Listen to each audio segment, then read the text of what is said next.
رحمة الله وبركاته.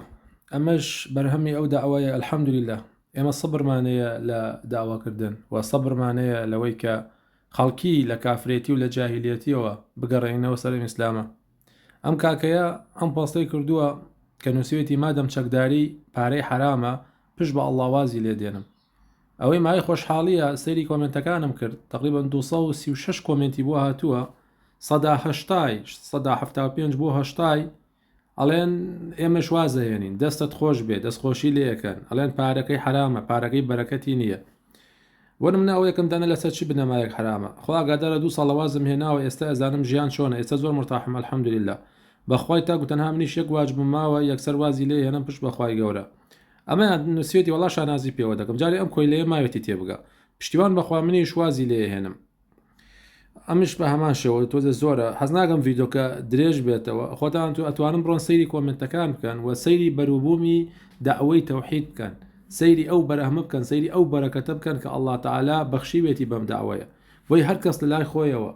هەموو مسلمانێک لە کوردستان لە لای خۆیەوە کەس و کار و ئامۆزا و پورزا و کاگە نزیکەکانی خۆتان ئاگادارکەنەوە وەڵڵا ئێوە چەکداری تاغوتن ئێوە لە پێناوی کوفرە ئەکوژدێن ئێوە بە کافرێتی ئەمرن ئێوە هەتاوەکو جاشمەرگە و ئاسایش و ئەم چەکدارانەی پارتیوەکێتیە بن کافرن پارەکەتان حرامە پارەکە ئەگەر مانگی 4 ملیۆنیش وەربگرن ناگاتە 150,000 کرێکاری ئەگەر وەری بگری بەرەکەتی تیان نییە وەکو تۆزی بەربایە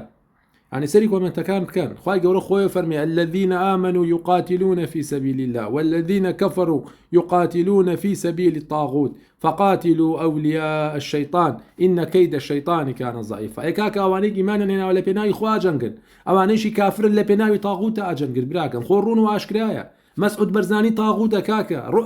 رئيسي طاغوت كان بافل طاغوت كاكا بوقاتي خوا بوتي ناقا نازانم أم كرد بوتي ناقا إيو بو حزا كان دايم كافر بن بۆ حەزەکەن کوفر هەڵبژێرن بەسەر ئیسلامە